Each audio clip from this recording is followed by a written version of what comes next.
BA second year political science second paper Indian political system के students, unit second का आज का हमारा टॉपिक है भारतीय संविधान की विशेषताएं, salient features of the Indian constitution.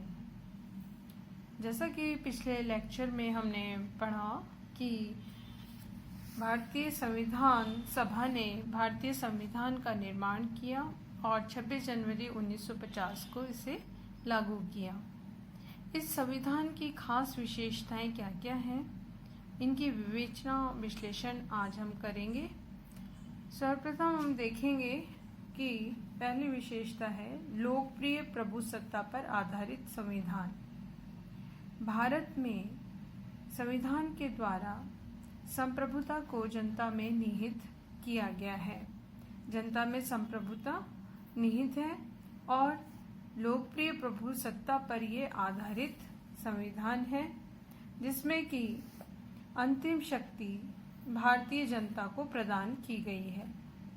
संविधान की प्रस्तावना हमने पढ़ी है पिछले लेक्चर्स में, जिसमें हमने देखा कि उसमें भी उल्लेख किया गया है कि हम भारत के लोग दृढ़ संकल्प होकर अपनी इस संविधान सभा में दिनांक 26 नवंबर 1949 को एतद द्वारा इस संविधान को अंगीकृत, अधिनियमित और आत्मार्पित करते हैं। अर्थात जो भी संविधान हमारा बना है उसको भारतीय जनता ने ही निर्मित किया है, ये भारतीय जनता के द्वारा ही अधिनियमित है और भारतीय जनता ही इसे अंगीकृत भी कर रही है। इसलिए कुल मिलाकर जो अंतिम प्रभुसत्ता है वो लोकप्रिय है, या अर्थात जनता में निहित सत्ता है। संप्रभुता का निवास जनता में है। दूसरी प्रमुख विशेषता है भारतीय संविधान निर्मित है, लिखित है और व्यापक है। लिखित और निर्मित से मतलब यहाँ निर्मित से अभिप्राय है कि भारतीय संविधान का निर्माण एक निश्चित समय में निश्चित संविधान सभा के द्वारा किया गया है और इसकी अधिकांश बातें लिखित रूप में हैं, लेखबद्ध रूप में हैं, संहिताबद्ध है और ये संविधान अत्यधिक विस्तृत है। सभी बातों का व्यापक रूप में उल्लेख किया गया है। इसीलिए भारतीय संविधान विश्व का सर्वाधिक व्यापक संविधान है, जैसा आइवर जेनिंग्स ने भी स्पष्ट किया है।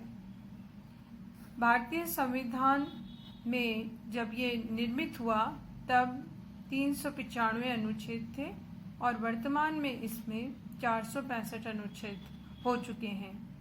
इसमें 25 भाग हैं और 12 अनुसूचियां हैं, जिससे स्पष्ट होता है कि ये सर्वाधिक व्यापक संविधान है।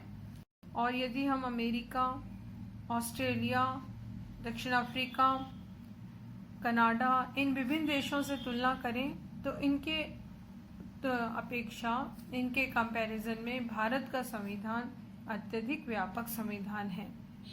भारतीय संविधान को व्यापक बनाने के पीछे कई कारण भी थे, क्योंकि संघात्मक शासन व्यवस्था भारत में स्थापित की गई है, जिसके द्वारा केंद्र और राज्यों में समुचित शक्तियों का विभाजन हो सके, शक्ति बंटवारा हो सके, तो उसका स्पष्टीकरण होना आवश्यक था, लिखित रूप में और इस व्यापक रूप में। मौलिक अधिकारों की व्यवस्था है भारत में, उसका भी उल्लेख संविधान में व्यापक रूप से किया गया है, ताकि नागरिकों के अधिकार सुरक्षित रह सके। आंग्ल भारतीय अल्पसंख्यक और अन्य जो भी पिछड़ी जातियां हैं उनके लिए विशेष व्यवस्था है, उसका उल्लेख भी होना आवश्यक था। उसके भी वजह से ये संविधान व्यापक बनता है। दार्शनिक और संवैधानिक व्यवस्थाओं का उल्लेख व्यापक रूप से किया गया है। इसीलिए भारतीय संविधान को निर्मित, लिखित और व्यापक संविधान के रूप में देखा जा सकता है। तीसरी प्रमुख विशेषता है भारतीय संविधान संपूर्ण प्रभुत्व संपन्न, लोकतंत्रात्मक और गणराज्य कहा जाता है। यहाँ एक एक करके हम स्पष्ट करेंगे। संपूर्ण प्रभुत्व संपन्न से अभिप्राय है कि भारत आंतरिक और बाहरी यानी दोनों तरह से संपूर्ण प्रभुत्व संपन्न है। संपूर्ण तभी लगता है, प्रभुसत्ता संपन्न वो कोई भी देश तभी होता है जब वो अपने देश के आंतरिक मामलों में स्वतंत्र हो, वो उसकी सरकार जनता द्वारा वहाँ की चुनी गई हो, वो निर्णय करने में सक्षम हो, किसी बाहरी दबाव में निर्णय नहीं कर रहा हो, वो अपनी शांति व्यवस्था, कानून व्यवस्था, न्याय व्यवस्था को चलाने में पूर्ण रूप से स्वतंत्र और प्रभुसत्ता संपन्न हो। इसी प्रकार बाहरी रूप से यानी वैदेशिक संबंधों के संचालन में किसी दूसरे देश का न दबाव हो, न ही उसकी बाध्यकारिता हो। वह अपने अंतर्राष्ट्रीय संबंधों को, समझौतों को, संधियों को करने में पूर्ण रूप से स्वतंत्र हो। ऐसे देश को संपूर्ण प्रभुत्व संपन्न कहा जाता है। चूँकि भारत आंतरिक और बाहरी दोनों रूप से प्रभुसत्ता संपन्न है, स्वतंत्र है, इसलिए भारत के संविधान के द्वारा भारत को एक संपूर्ण प्रभुत्व संपन्न राज्य घोषित किया गया है। दूसरी चीज लोकतांत्रिक यानी डेमोक्रेटिक स्टेट है, यानी कि जो अंतिम सत्ता जनता में निहित है। हमारे देश का शासन जनता के लिए और जनता के द्वारा है। अर्थात जनता का से मतलब है कि अंतिम प्रभुसत्ता जनता में निहित है। जनता के लिए से अभिप्राय, जनता अपने जिस भी सरकार को चुनती है वो जनता के लिए है, उसके कल्याण के लिए ही काम करेगी और जनता के द्वारा यानी चुनाव में जो मताधिकार है उसके द्वारा जनता अपने प्रतिनिधियों का चयन करती है। इस प्रकार भारत में जो जनता है उसमें प्रभुसत्ता निहित है और जो भी निर्वाचित प्रतिनिधि हैं वो जनता के स्वामी न होकर सेवक के रूप में कार्य करते हैं। फिर गणराज्य से मतलब है रिपब्लिक स्टेट है भारत, अर्थात जो देश का सर्वोच्च पदाधिकारी है वो वंशानुगत न होकर बल्कि जनता के द्वारा ही चुना गया हो। भारत का सर्वोच्च पदाधिकारी है राष्ट्रपति, जिसका निर्वाचन वंशानुगत आधार पर नहीं होता, वरन जनता के चुने हुए प्रतिनिधि ही अप्रत्यक्ष रूप से निर्वाचन करते हैं। इसलिए भारत के संविधान के द्वारा भारत को एक गणराज्य के रूप में माना गया है। इसलिए लोकतंत्र के साथ साथ भारत एक गणतंत्रात्मक राज्य भी कहा जाता है। चौथी प्रमुख विशेषता है समाजवादी या सोशलिस्ट स्टेट। संविधान सभा के द्वारा भारत के संविधान की एक प्रमुख विशेषता इसे समाजवादी राज्य घोषित करना भी रखा गया। समाजवादी शब्द से अभिप्राय है कि भारत में रहने वाले सभी लोग समान रूप से माने जाएंगे। न्याय योग्य सामाजिक न्याय, आर्थिक न्याय और राजनीतिक न्याय हर नागरिक को प्राप्त होगा।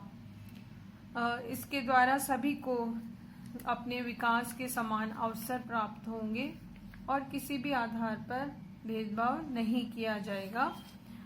इस प्रकार के समाजवादी राज्य की स्थापना भी भारतीय संविधान सभा के द्वारा की गई।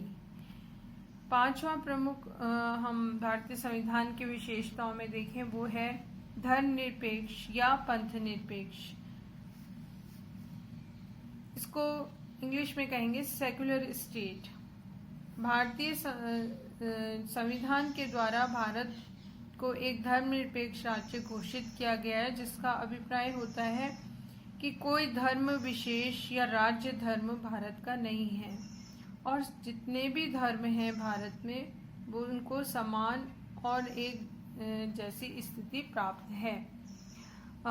धार्मिक आधार पर कोई भेदभाव नहीं है, विभिन्न धर्मावलंबियों में कोई भेदभाव नहीं किया जा सकता और राज्य के द्वारा, शासन के द्वारा किसी भी धर्म के विरुद्ध कार्य नहीं किया जा सकता, वरन सभी धर्म के लोगों को समान रूप से आदर और सम्मान प्राप्त होगा।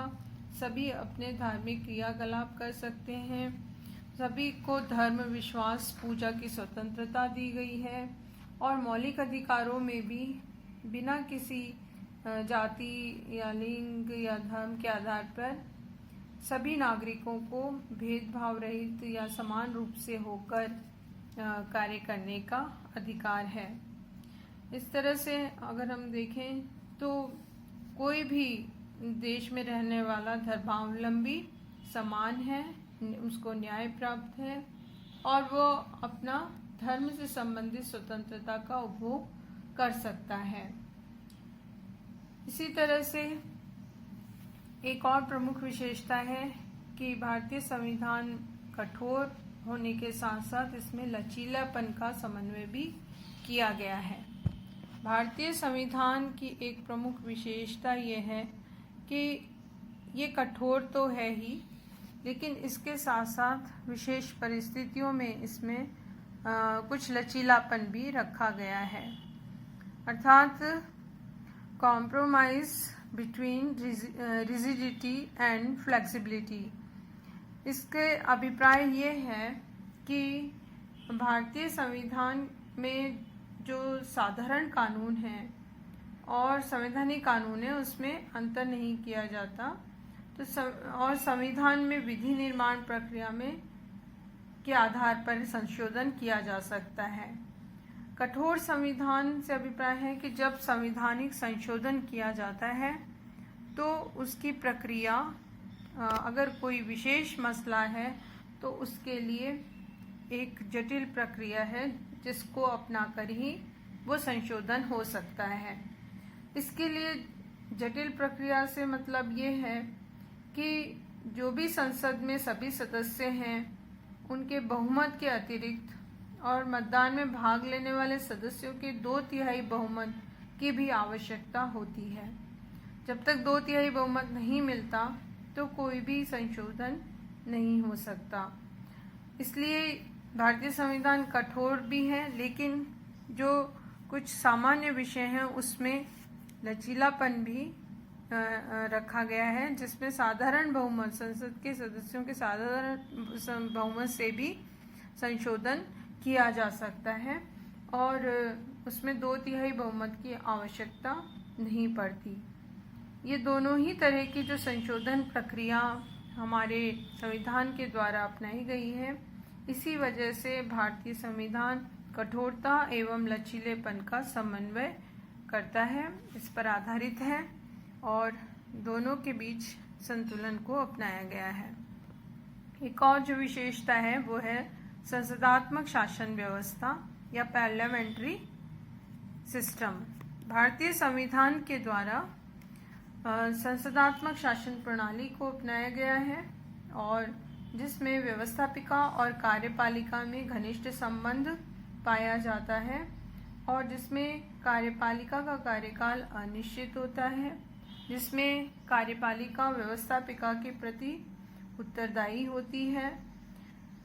इस तरह से जो ये विभिन्न विशेषताएं हैं संसदात्मक शासन प्रणाली की, वो भारत में देखी जा सकती है और इसके आधार पर दोहरी कार्यपालिका को अपनाया गया है, जिसमें नाममात्र और वास्तविक 2 तरह की कार्यपालिका होती है। भारत में अगर हम इसका वर्णन करें तो नाममात्र की कार्यपालिका राष्ट्रपति है और वास्तविक प्रधानमंत्री और मंत्रिमंडल है। तो इस तरह से भारतीय संविधान के द्वारा भारत में संसदात्मक प्रणाली को अपनाया गया है। एक और जो विशेषता है भारतीय संविधान की वो है संसदात्मक के अलावा संघात्मक शासन व्यवस्था, और जिसमें एकात्मक लक्षण भी देखने को मिलते हैं, यानी federal government with some unitary features.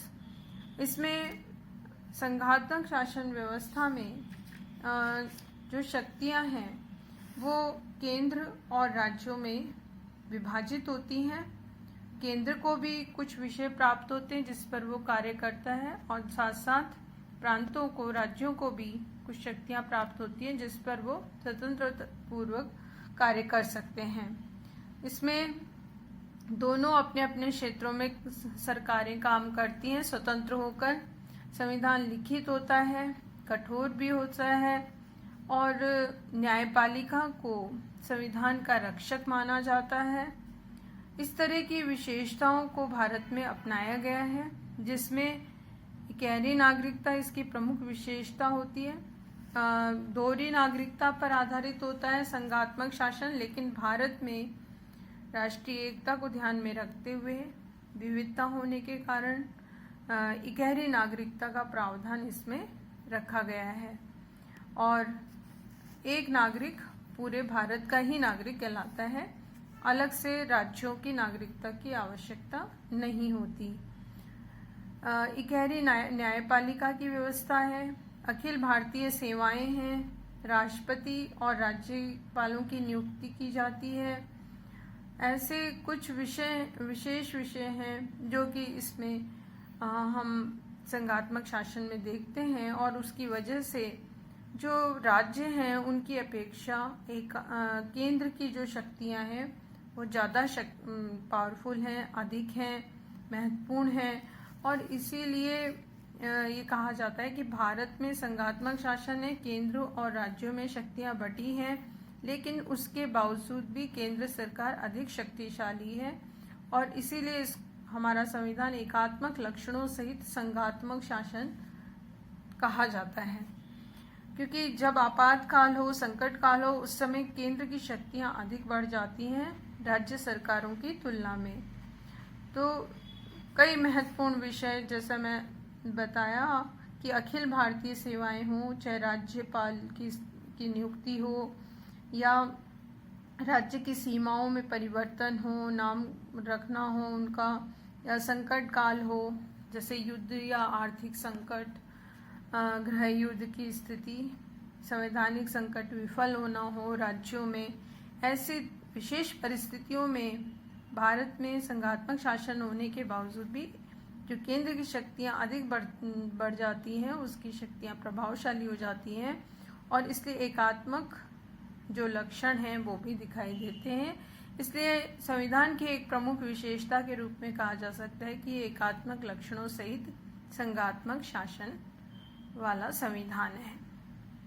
एक और जो प्रमुख विशेषता है वो है भारतीय संविधान संसदीय प्रभुता और न्यायिक सर्वोच्चता में समन्वय करता है। भारतीय संविधान की एक प्रमुख विशेषता है कि संविधान में इंग्लैंड की हमने कुछ चीज़ों को अपनाते हुए संसदीय प्रभुसत्ता को अपनाया और अमेरिका की व्यवस्था को देखते हुए न्यायिक सर्वोच्चता को अपनाया। इन दोनों में हमने समन्वय करते हुए संविधान का निर्माण किया और इसमें इंग्लैंड में यदि हम देखें तो व्यवस्थापिका सर्वोच्च है और वहाँ के जो भी इंग्लैंड में संसद के द्वारा निर्मित कानून होते हैं उसको न्यायालय में चुनौती नहीं दी जा सकती। और अगर अमेरिका में देखें तो वहाँ संविधान में न्यायपालिका की सर्वोच्चता को अपनाया गया है। न्यायालय संविधान का रक्षक माना गया है और वो जो भी व्यवस्थापिका कानून बनाती है उसको जांच सकता है, उसको चेक कर सकता है।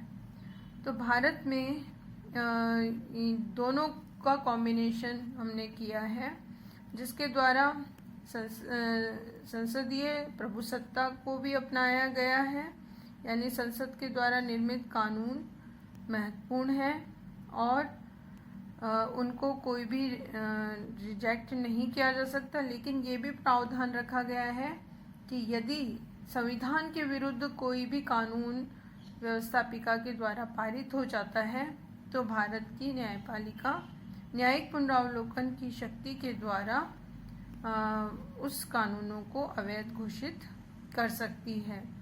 तो इस प्रकार हम इन दोनों ही प्रकार की व्यवस्थाओं में समन्वय हमारी शासन प्रणाली में देख सकते हैं।